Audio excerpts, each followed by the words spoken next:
Greetings to everybody. We are going to see about paper chromatography, principles, procedure, advantages and disadvantages of paper chromatography. Before entering into the paper chromatographic technique, what is meant by chromatography? Chromatography is a separation technique where the mixture of samples are separated by means of stationary phase and mobile phase as a result of their differential distribution.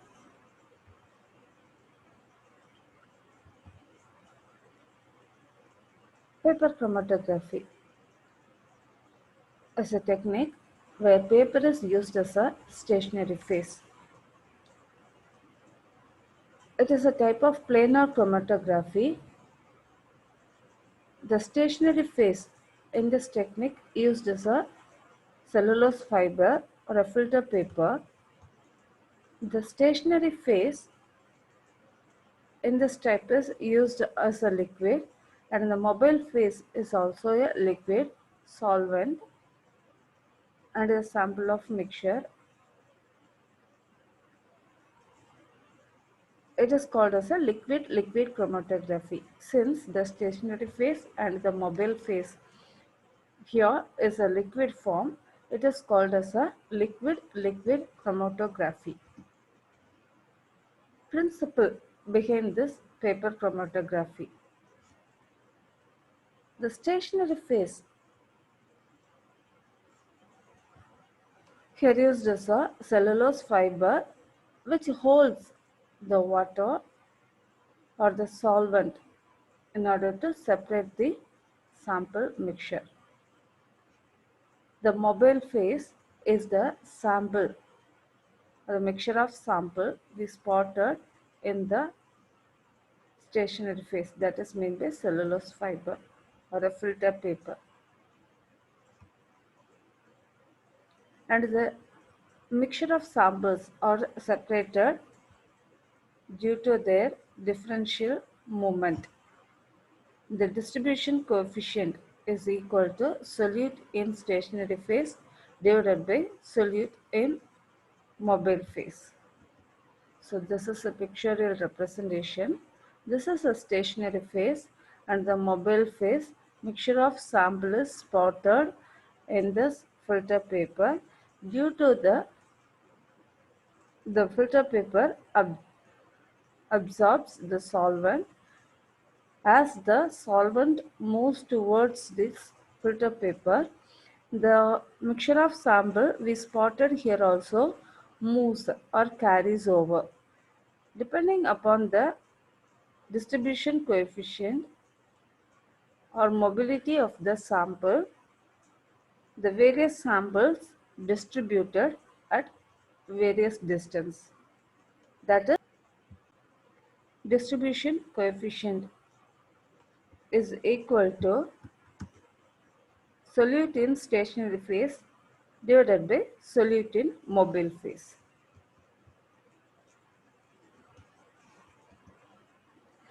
So, important aspects of chromatography are the requirement for the paper chromatography or filter paper, solvent system, spraying reagent.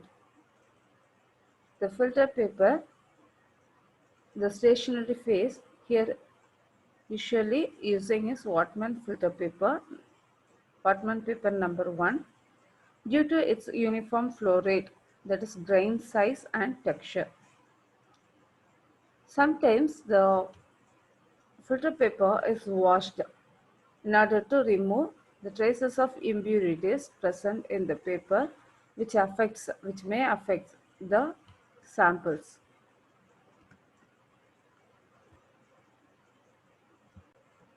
Solvent system is prepared by saturating organic solvent with water. But several organic liquids incorporate only small amount of water. In such cases, tri-liquids or a complexing agent is often added to retain more water in organic solvents. These are some important solvent systems.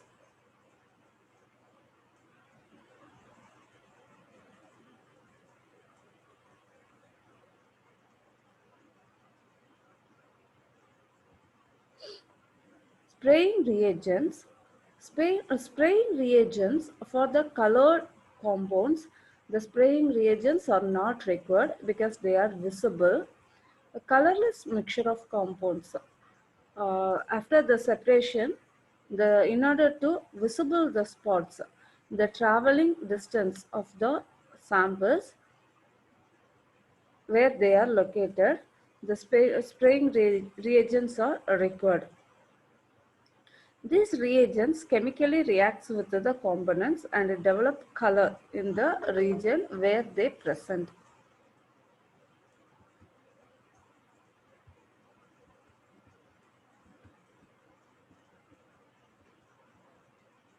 So these are colored spots which depending upon the mixture of samples what we have taken, we can visible the spot colors. If it is not visible, the spraying reagents are used in order to make it visible.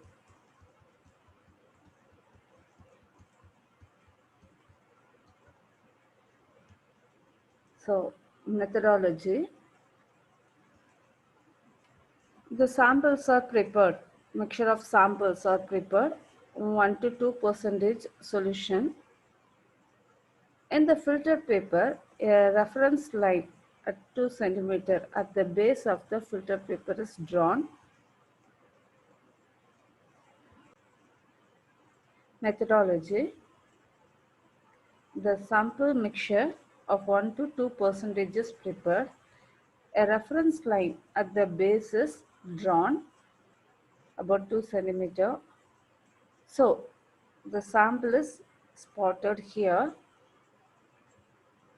The paper is fixed or hanged in the jar, chromatographic jar.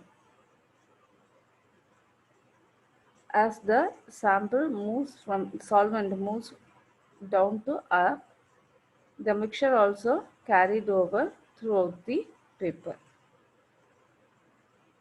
So this is the actual methodology. Based upon the movement of the solvent, it is classified into two types: ascending paper chromatography, descending paper chromatography. So ascending paper chromatography, the solvent moves upward from the bottom to top by capillary action.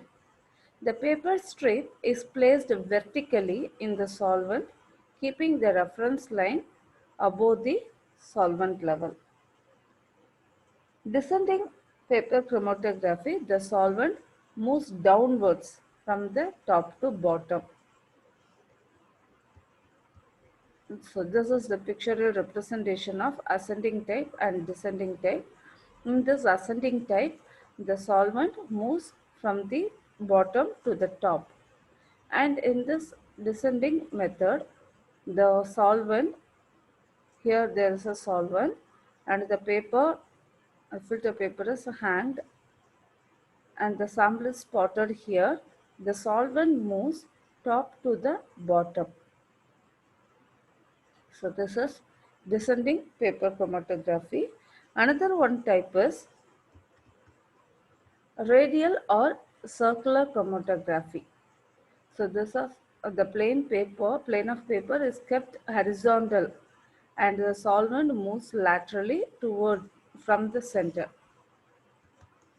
So, so this is a circular filter paper and the original spot of the mixture is here. The mixture sample is kept here. So this is the dipping portion of the filter paper and the sample is separated over the circular filter paper. At last, after completion, the movement of the samples, the paper is removed, dried and sprayed with suitable reagent in order to visible the spots of the mixture of samples. RF value, rate of flow.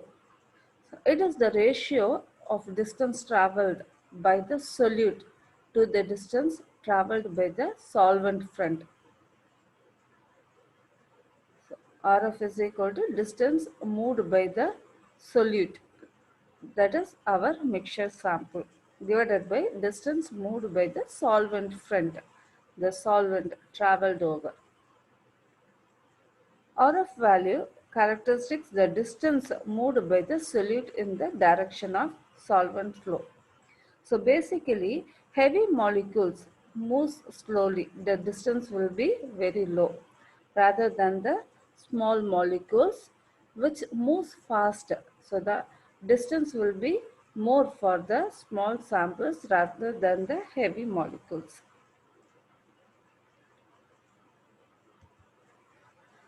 The factors which affect the RF value are quality and dimension of the paper, solvent system, temperature of the environment, size of the vessel in which chromatogram is developed. If these factors are kept constant, RF values of known and unknown compounds can be compared.